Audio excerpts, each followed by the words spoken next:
Prompts are where the real teaching happens in ABA. They're also where autonomy is most likely to be overridden. And we don't always notice it because sometimes a learner giving you an incorrect response is their way of saying, I need help with this. And sometimes an incorrect response actually means, you know what, I'm just not on board with this program. From the outside, those moments can look almost identical. But if you're the one writing the prompting procedures, you're deciding how the team responds to both. And that decision shapes everything for the learner. Today, I want to give you a practical way to think through that difference. So when you're designing prompting strategies in a plan, you're clear about what you're building. You're not just building independence, not just correct responding, but actual support for the learner. So let me tell you about a learner that I worked with. He was a non-vocal communicator, and we were working on listener responding to identify body parts. The long-term goal was really meaningful. We wanted him to be able to indicate if something hurt or felt uncomfortable. So for a learner who doesn't have vocal speech, that's pretty important. Because the response required him to use his body to touch or indicate specific body parts, our prompts were physical prompts, and we struggled to fade them.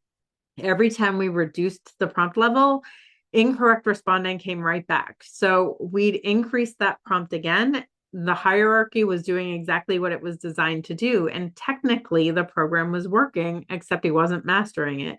Fading felt impossible. For a while, I really believed that this was just a skill deficit. He was having trouble learning until something happened that completely changed how I saw the program.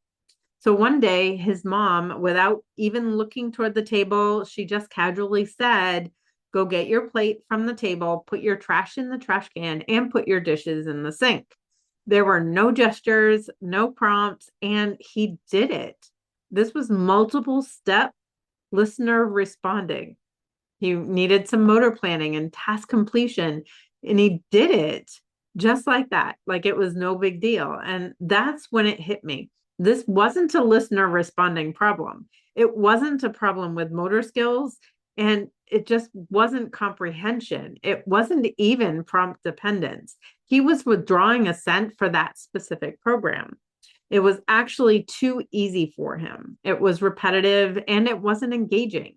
He didn't need more intrusive prompts. He needed something different. And the prompting hierarchy had given us a very clean, very systematic way to push through that signal. So let me slow down for a minute because this is where it's easy to oversimplify. Prompts themselves are not coercive. Physical prompts are not automatically unethical. Sometimes a learner genuinely needs that level of support to access a skill. The real question we want to answer isn't, are prompts coercive? The real question is, what problem is this prompt solving? Is it reducing response effort for a skill the learner is attempting to learn? Or is it being used to ensure task completion after assent has already shifted? And that distinction matters because sometimes a pause really just means I need help, and the prompt unlocks the skill. Other times, the behavior looks almost identical, but underneath, it's something different. It's disengagement, it's boredom, it's frustration. It's the learner saying, I don't want to do this right now. And if the hierarchy automatically results in a more intrusive prompt in both situations, we don't get data on that difference. We just get compliance. So, how do you actually tell the difference? Because in real time, it's not obvious.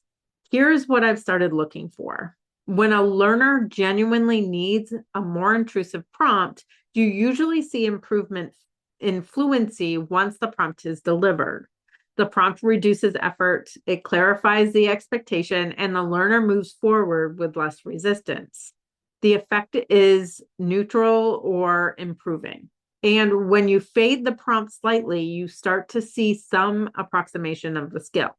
But when assent has shifted, something different happens. The prompt might still produce the correct response, but the overall energy doesn't improve. You see a flat affect. Avoidance continues between the trials. Errors might reappear immediately when prompts fade. You may see subtle signals, slower transitions, reduced eye contact, off-task behavior that wasn't there before. The prompt is producing compliance, but it's not producing engagement. And that's the difference. When support is the issue, prompts increase competence. When assent is the issue, prompts increase completion, but not willingness. And willingness matters if we're trying to build durable skills. So when you're writing prompting procedures, here are 3 questions I think are worth asking.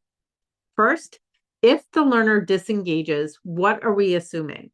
Are we assuming that it's a skill deficit, or are we leaving room for the possibility of assent withdrawal?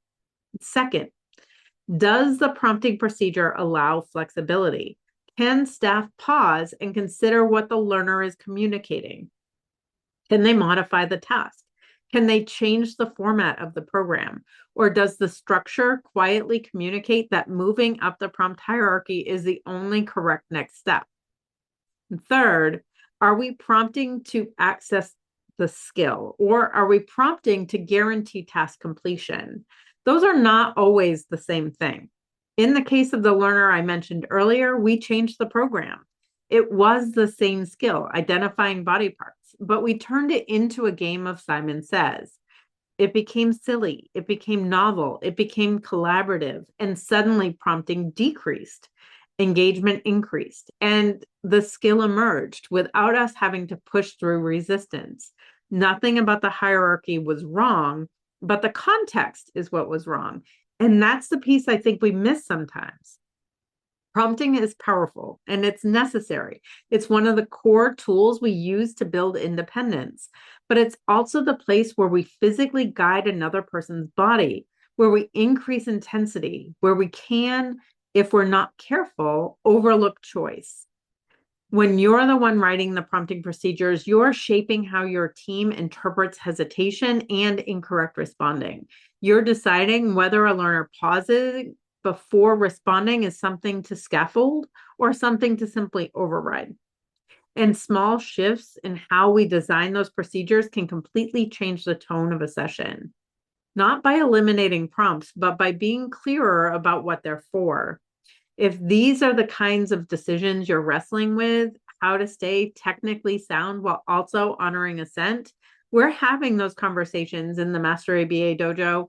It's a space for BCBAs who care about the mechanics and the bigger picture at the same time. You're welcome to join us there.